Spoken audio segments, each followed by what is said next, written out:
Bismillahirrahmanirrahim. Akidah salaf ya.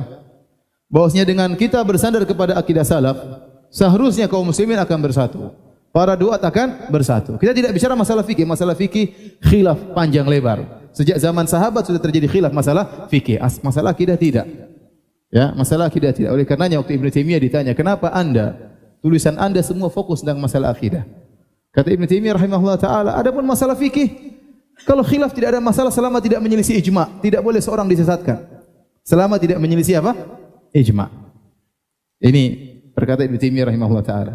Selama tidak menyelisih ijma, maka tidak boleh seorang disesatkan. Tetapi kalau akidah maka mengantarkan kepada kesesatan. Penyimpangan dalam masalah akidah mengantarkan kepada kesesatan. Oleh karenanya kita lihat Syekhul Islam Ibnu Taimiyah rahimahullah taala, kebanyakan buku-bukunya tentang akidah.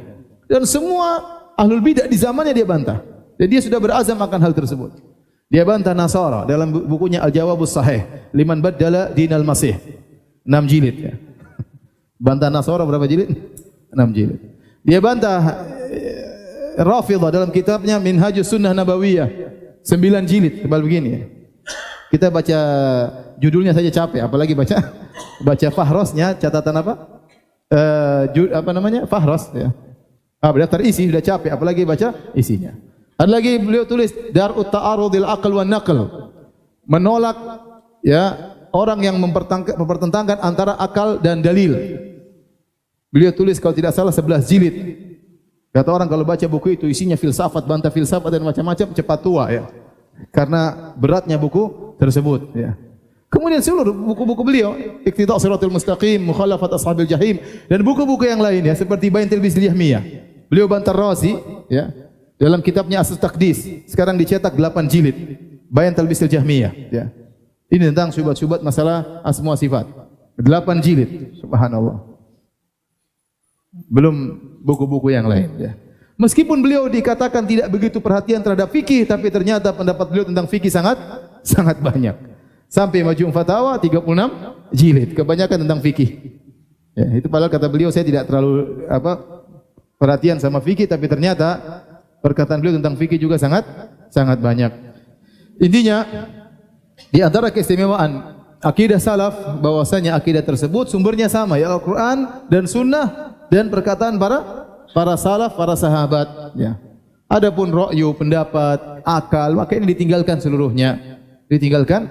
Kalau kita menjadikan akal sebagai sumber akidah, maka akal siapa yang mau dijadikan sumber akidah? Seandainya akal semua orang cuma satu, mungkin boleh dijadikan sumber akidah. Itu pun tidak boleh, apalagi kalau akal ternyata al-uqul mutafawitah, akal itu bertingkat-tingkat. Kemudian dengan kita menjadikan berpegang kepada akidah as-salaf ya, akidah Ahlus Sunnah wal Jamaah, maka kita akan menggabungkan Al-Qur'an dan Sunnah. Ya, karena setiap kita baca masalah akidah dalilnya apa? Al-Qur'an dan Sunnah. Beda kalau kita baca Ahlul Bidah, dia bikin statement tidak ada dalilnya. Terkadang dia bikin statement, dalilnya Al-Quran dan Sunnah, dia takwil semua. Oh ini maksudnya bukan begini, oh maksudnya bukan begini, oh maksudnya bukan begini. Akhirnya kita jadi, ini kok begini, dalil kok diginikan semuanya. Ya. Contoh sederhana, dalil-dalil tentang Allah di atas sangat banyak. Ya. Alfu dalil, kata 1000 dalil, kata Ibnul Qayyim, bal alfani, bahkan 2000 dalil. Tentang Allah di atas, terlalu banyak. Nah, kalau ini semua harus ditakwil, bagaimana penggabungan kita terhadap dalil? Ini 1000 dalil kita mau takwil semua. Oh, maksudnya bukan begini. Oh, ini maksudnya bukan begini. Oh, maksud Nabi bukan begini. Oh, maksud Allah bukan begini. Sampai kapan kita mau begitu? Mana penggabungan kita terhadap Al-Qur'an dan Sunnah? Mana firman Allah Subhanahu wa taala, "Fa in tanaza'tum fi syai'in faruddu ila Allahi war Rasul." Kalau kalian berselisih tentang suatu, kembalikan kepada Allah dan Rasulnya. Sementara ada 1000 dalil depan kita, semuanya kita takwil. Oh, maksudnya bukan begini. Oh, maksudnya bukan begini. Oh, maksudnya bukan begini. Sementara Nabi tidak pernah mentakwil. Nabi berbicara Allah di atas di hadapan para sahabat, bahkan ada banyak orang Arab Badui dan mereka tidak bertanya-tanya dan Nabi tidak pernah menjelaskan takwil tersebut. Oleh karenanya orang yang pelajari akidah Ahlussunnah, maka dia akan mengagungkan dalil Al-Qur'an dan sunnah Nabi sallallahu alaihi wasallam. Dan dia tahu bahwasanya akal harus tunduk kepada dalil tersebut. Kemudian juga yang ketiga, dia akan mengagungkan para salafus saleh. Karena dalil dari akidah Ahlussunnah wal Jamaah selain Al-Qur'an dan Sunnah juga perkataan para salaf. Kita akan dapati akidah ditulis Imam Bukhari, akidah ditulis oleh Imam Ahmad, akidah ditulis oleh para salaf yang lainnya, ya, oleh murid Syafi'i misalnya Al-Muzani, sehingga kita melihat ini akidah yang sangat luar biasa ditulis oleh para ulama terdahulu yang mensarikan dari Al-Quran dan Sunnah, mereka tuangkan dalam akidah mereka yang mereka tulis, sehingga mau tidak mau kita mengagungkan mereka karena kita tahu silsilah akidah kita ambil dari mereka. Dari mereka ke Al-Quran dan dari sahabat, kemudian dari Nabi SAW, dari Al-Quranul Karim. Ya. Tetapi kalau kita sudah tidak berpegang dengan akidah salaf, maka salaf ngomong gini, kita pendapat lain. Ya. Imam ini bilang begini, kita milih pendapat yang lain. Sehingga pengagungan terhadap sahabat, terhadap para salaf menjadi berkurang. Ya. Dengan meyakini akidah salafus saleh, membuat kita mengagungkan dan mengikatkan diri kita dengan para sahabat. Ibnu Mas'ud berkata radhiyallahu ta'ala anhu, "Innallaha nadhara fi qulubil ibad." Sungguhnya Allah melihat kepada hati-hati manusia. Fa wajada qalba Muhammadin khaira qulubil ibad. Maka Allah mendapati hatinya Nabi Muhammad sallallahu alaihi wasallam adalah hati yang terbaik. Fastafahu li nafsihi, maka Allah pilih Muhammad untuk dirinya. Fabta'athahu bi risalatihi. Allah kirim Nabi Rasulullah sallallahu dengan risalah, yaitu Al-Qur'anul Karim, dan diangkat menjadi rasul. Summa nazara fi qulubil ibad ba'da qalbi Muhammad. Kemudian Allah melihat kepada hati-hati manusia setelah hatinya Muhammad sallallahu alaihi wasallam. Fa wajada quluba ashabihi khaira qulubil ibad. Maka Allah mendapati hati-hati para sahabatlah hati-hati yang terbaik. Fa ja'alahum muzara'a nabiyyi. Maka Allah menjadikan mereka penolong-penolong nabinya, para sahabat. Yuqatiluna ala dinihi. Dan mereka berperang membela agama Muhammad sallallahu alaihi wasallam. Fama ra'al muslimuna hasanan fahuwa indallahi hasan. Maka apa yang dilihat oleh kaum muslimin itu para sahabat sesuatu yang baik, maka di sisi Allah juga baik. Wa ma ra'ahu sayyi'an fahuwa indallahi sayyi'. Dan apa yang dilihat oleh para sahabat suatu keburukan, maka itu adalah yang buruk juga di sisi Allah Subhanahu wa taala. Ibnu Umar juga berkata, "Man kana mustannan falyastanna biman qad mad." Barang siapa yang ingin meneladani, maka teladanilah orang yang sudah meninggal dunia. Ulaika ashabu Muhammadin sallallahu alaihi wasallam kanu khairu hadhil ummah. Mereka itulah para sahabat Nabi sallallahu alaihi wasallam, umat terbaik. Abarraha quluban wa amaqaha ilman. Mereka hati mereka yang terbaik, ilmu mereka terdalam, paling dalam ilmu mereka. Wa aqallaha takallufan, tidak menyulit-nyulitkan diri dalam beragama. Ya, tidak menyulit-nyulitkan diri dalam beragama. Sesuatu yang tidak dibahas enggak usah dibahas, sesuatu yang tidak perlu dalami, masalah-masalah yang detail yang ternyata tidak dibahas oleh syariat, mereka menjauhi hal ini semua. Qaumun ikhtarahumullah li suhbati Nabi sallallahu alaihi wasallam wa naqala dinahu wa naqli dinihi. Allah memilih mereka untuk menemani Nabi sallallahu alaihi wasallam dan untuk menukil ya agama Nabi sallallahu alaihi wasallam. Fatashabbahu bi akhlaqihim, maka tirulah akhlak mereka. Fahum ashabu Muhammadin sallallahu alaihi wasallam kanu alal hudal mustaqim. Mereka adalah sahabat Nabi sallallahu alaihi wasallam dan mereka di atas jalan yang lurus. Wallahi rabbil Ka'bah, demi Allah sang penguasa Ka'bah. Jadi sederhana ya. Oleh karena tatkala ada seorang mengingkari bahwasanya Allah Subhanahu wa taala turun langit ke dunia, maka seorang salaf berkata, "Dari mana kau datangkan akidahmu ya bahwasanya Allah tidak turun ke langit dunia? Adapun kami, maka kami meriwayatkan hadis ini dari fulan, dari sahabat, dari Nabi sallallahu alaihi wasallam. Maka akidahmu dari mana?"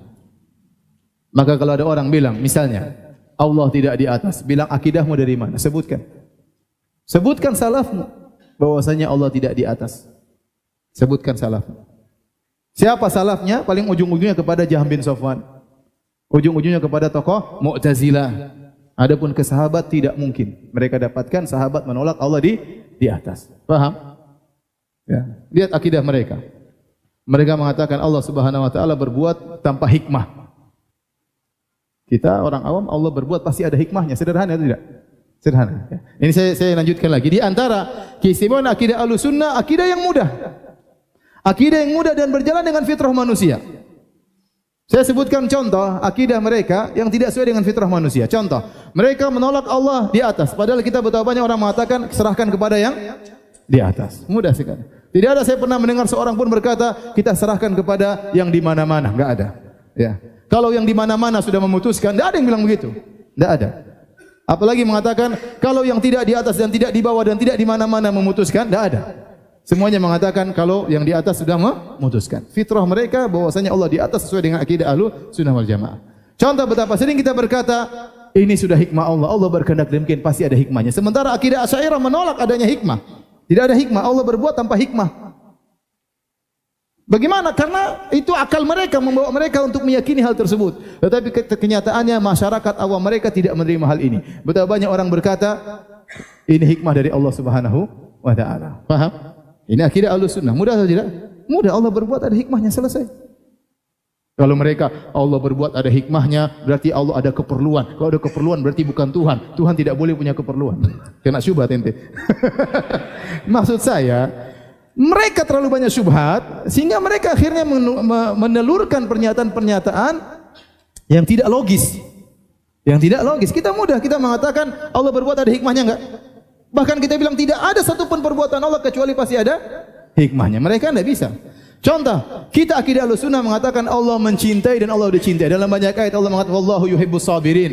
Allah mencintai orang yang sabar. Wallahu yuhibbul muttaqin. Allah mencintai orang-orang yang bertakwa. Ya, terlalu banyak ayat seperti itu. Ya, fasawfa ya'tillahu biqaumin yuhibbuhum wa yuhibbuna. Allah akan mendatangkan suatu kaum yang Allah mencintai mereka dan mereka mencintai Allah. Dan banyak dalam hadis juga demikian, Allah mencintai si fulan mencintai Allah, banyak sekali. Mereka kata mereka tidak boleh kita bilang Allah mencintai dan Allah tidak bisa dicintai dan tidak bisa mencintai. Itu keyakinan mereka. Secara teori mereka mengatakan demikian, tetapi kebanyakan orang awam mereka tidak mengerti akan hal ini.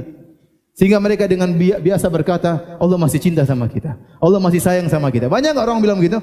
Banyak. Saya cinta kepada Allah. Saya sayang sama Allah. Subhanallah. Fitrah mereka masih berbicara dengan sesuai dengan akidah Ahlussunnah wal Jamaah. Tapi kalau antum masuk detail dalam akidah mereka, itu tidak boleh mengatakan demikian. Haram ente mengatakan demikian. Tasbih ente mengatakan demikian. Berarti ente mentajisimkan Allah Subhanahu wa taala.